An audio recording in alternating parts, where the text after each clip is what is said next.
नमस्कार दोस्तों, आप सबका बहुत बहुत स्वागत है आपके चैनल अर्जुन गुरुकुलम में। पिछली वीडियो को देखने के बाद मुझे बहुत प्यार मिल रहा है और आप सबका बहुत बहुत शुक्रिया। आप लोग इसे देख रहे हैं और आप लोगों को लाभ मिल रहा है। पिछली वीडियो के बाद कुछ दोस्तों ने कहा था कि मुहावरे और लोकोक्तियों पर आप जो है वो काम करें, तो मुहावरों पे तो मैंने काम कर लिया है, उसके वीडियो आप देख चुके हैं। आज मैं लेके आया हूँ पर्यायवाची शब्द, जिसे समानार्थक भी कहते हैं, तो ये भी आपका 1 नंबर पक्का करेंगे। तो वीडियो थोड़ा लंबा भी हो सकता है, ध्यान रखिएगा। मैंने 50 मुहावरों का एक सेट एलपी के लिए और 50 का ही यूपी के लिए भी तैयार किया है। आप लोगों से निवेदन है कि आप लोग दोनों वीडियो देखें ताकि आप लोगों को इससे फायदा होगा।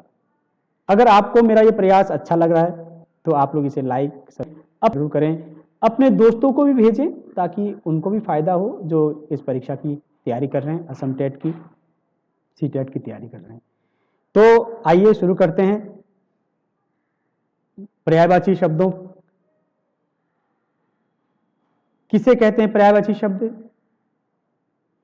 उसका प्रयोग हम कैसे कर सकते हैं वो जान लेते हैं।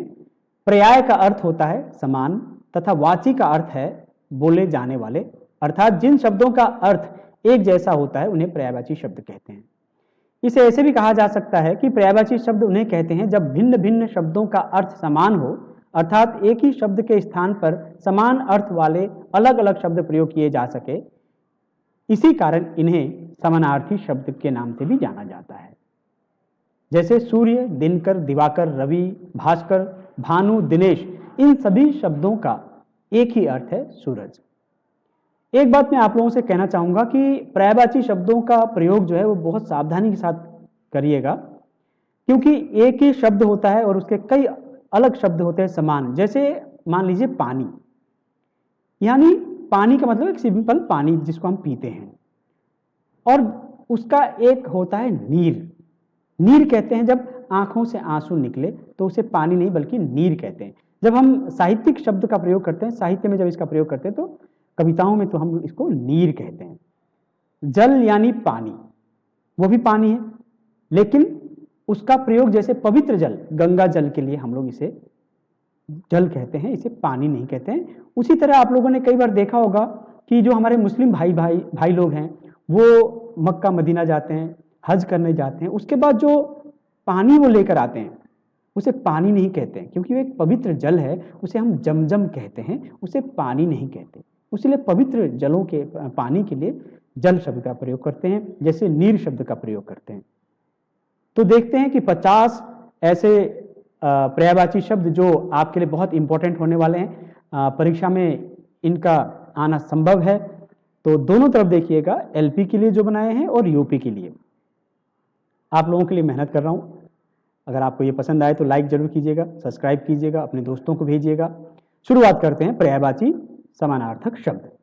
अभिनंदन, स्वागत, सत्कार, आवभगत, अभिवादन। असुर, दैत्य, मानव, राक्षस, निशाचर, धनुष, रात्रिचर। अहंकार, दंभ, अभिमान, दर्प, मद, घमंड। अतिथि, मेहमान, अभ्यागत, आगंतुक। ईश्वर, परमात्मा, प्रभु, जगदीश, भगवान, परमेश्वर। उजाला, प्रकाश, रोशनी, चांदनी। आप देख रहे हैं कि एक ही शब्द है, उसके समान और भी शब्द हैं, उसको समानार्थक भी कहते हैं और पर्यायवाची शब्द कहते हैं। उपाय, युक्ति, तरकीब, तदबीर, यत्न। औरत, स्त्री, जोरू, घरवाली। किसान, कृषक, भूमिपुत्र, हलधर, खेतीहर, अन्नदाता। ऋषि, मुनि, साधु, यति, सन्यासी, कपजस्वी। कपड़ा, चीर, वसन, पट, खून, विधान, खून, रक्त, लहू, शोणित, रुधिर। शिक्षक, आचार्य, गुरु, उपाध्याय, अध्यापक। गाय, गौ, धेनु, भद्रा, शुरभि। हाथी, हस्ती, मतंग, मदकल। गृह, घर, सदन, धाम, निकेतन, निवास, आवास। आप लोगों को इनमें से जो शब्द अच्छा लगे एक शब्द याद कर लीजिएगा ताकि आप परीक्षा में उसका जवाब दे सकें। उसी तरह से गंगा, देवनदी, मंदाकिनी, भगीरथी, देवनदी, जाह्नवी। चतुर, निपुण, कुशल, दक्ष, प्रवीण, योग्य। चंद्रमा, चांद, चंद्र, शशि, रजनी, सोम। चरण, पग, पद, पांव, पैर, पाद। जल, सलिल, वारी, नीर, तोय, अंबु, पानी। जंगल, कानन, वन, अरण्य, बीहड़, विपट। तलवार, असी, कृपाण और करवाल।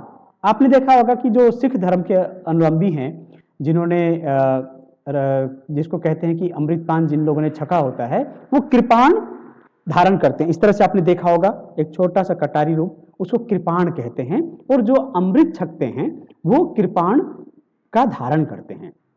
दुख, कष्ट, व्यथा, वेदना, संताप, शोक, खेद, पीर। दास, सेवक, नौकर, चाकर, अनुचर, भृत्य। दिन, दिवस, याम, दिवा, वार।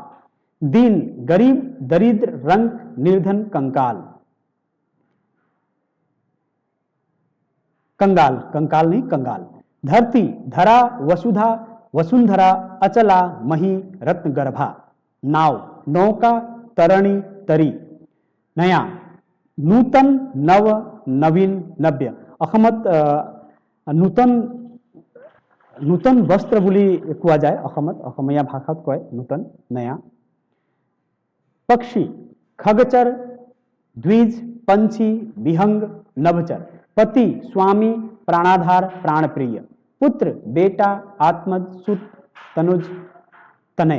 पुत्री, बेटी, आत्मजा, सुता, तनुजा, तनया। आप देखिए, पुत्र के लिए बेटा है तो बेटी है, आत्मज है तो आत्मजा है, सुता सुत है तो सुता है, तनुज है तो तनुजा और तनय है तो तनया। तो ये बेटी के लिए और बेटों के लिए। पत्नी, भार्या, अर्धांगिनी, सहधर्मिणी, वनिता, वामांगिनी। हिंदू धर्म में पत्नियों को वामांगी कहते हैं कि जब हम कोई भी पत्नी कोई भी घर में धार्मिक कार्य करते हैं तो उसमें क्या होता है कि पत्नियों को बाईं तरफ बैठना पड़ता है और जो हृदय है वो पत्नियों को समर्पित है। इसलिए हम लोग क्या करते हैं, अर्धनारीश्वर की जो बात कहते हैं वो भी यही है। अर्धांगिनी मतलब अपने बाएं हिस्से वाली, ठीक है। पुष्प, फूल, कुसुम, मंजरी, प्रसून।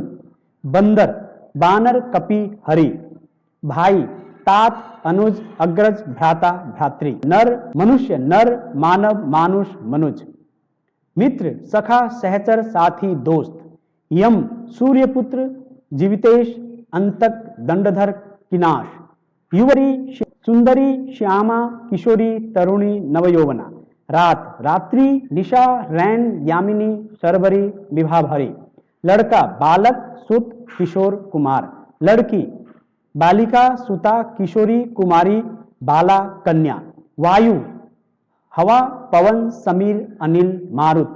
वारिस, बारिश, वृष्टि, वर्षा, पावस, बरसात। वृष्टि बांग्ला भाषा में, बांग्ला भाषा से बोले वृष्टि हुए छे, वृष्टि होबे न कि आज, ऐसे बांग्ला भाषा में प्रयोग करते हैं। बांग्ला जो है वो दुनिया की सबसे स्वीटेस्ट लैंग्वेज कहते हैं, मधुर भाषा, सबसे मधुर भाषा के रूप में कहते हैं। तो वृष्टि शब्द का प्रयोग बांग्ला भाषा में बंगाली लोग जो हमारे भाई बहन हैं वो प्रयोग करते हैं। शेर, केहरी, केसरी, वनराज, सिंह। सांप, अहि, भुजंग, सर्प, विषधर, उरग। सूर्य, दिनकर, आदित्य, दिनेश, भास्कर, भानु। ये 50 पर्यायवाची शब्द मैं आपके लिए लेकर आया हूं। थोड़ा सा समय लंबा हो सकता है, आप लोग ऐसा कीजिएगा कि अपने मोबाइल कान में ईयरफोन लगा लीजिएगा और इसको ऑन कर लीजिएगा और आप सुनते जाइएगा। आप खाना बना रहे हैं, जो मेरी बहनें हैं वो खाना बना रही हैं, तो उस समय अगर जो हमारे भाई काम करते हैं तो उस समय अपने ईयरफोन लगा के उससे सुन सकते हैं। जो बहनें शादीशुदा हैं, कान पर लगाकर ईयरफोन इसके सुन सकते हैं, ताकि आपको याद हो जाएगा। और कोशिश करें कि आप लोग जो है अपने पेपर देते समय का बहुत ध्यान रखें। किसी तरह की कोई दिक्कत हो तो आप मुझे ज़रूर पूछें। ये वीडियो करीब 10 मिनट का होने वाला है। तो 50 जो ये पर्यायवाची शब्द हैं, ये सोचिए कि 30 नंबर में 1 नंबर आपका पक्का हो गया। तो रोज मैं आप लोगों को एक एक नंबर पक्का करूंगा और विद इन 30 डेज आप लोगों के जो 30 नंबर है वो पक्के हो जाएंगे। कहीं आपको जाने की ज़रूरत नहीं है, कहीं आपको ढूंढने की ज़रूरत नहीं है। आप इसको सब्सक्राइब कर ही रहे हैं, आप इसको लाइक भी कर रहे हैं, बेल आइकन दबाइएगा ज़रूर, ताकि आपको जैसे ही मैं वीडियो डालूं तो तुरंत आप लोगों को मिल जाए। आप सबका बहुत बहुत धन्यवाद। आप लोगों को शुभकामनाएं, आपकी हर मनोकामना पूर्ण हो। आप लोगों के मन में जो इच्छाएं हैं वो सब पूर्ण हो। यही दुआओं के साथ आप सबसे विदा लेता हूँ। कल फिर मैं लेकर आऊँगा आप लोगों के लिए लोकोक्तियाँ, तो इंतजार कीजिएगा, कल लोकोक्तियाँ लेकर आऊँगा। यूपी का भी जरूर आप लोग देखिएगा, ताकि उसमें भी 50 से 60 पर्यायवाची शब्द मैं आज दे रहा हूँ, तो इससे आपके करीब 110-120 के आसपास जो है वो पर्यायवाची पक्के हो जाएंगे और आप परीक्षा के लिए 1 नंबर पक्का हो जाएगा। बहुत बहुत शुभकामनाएं, बहुत बहुत धन्यवाद, आप लोगों ने बहुत ध्यान से सुना। खुदा हाफिज, नमस्कार, सत श्री अकाल।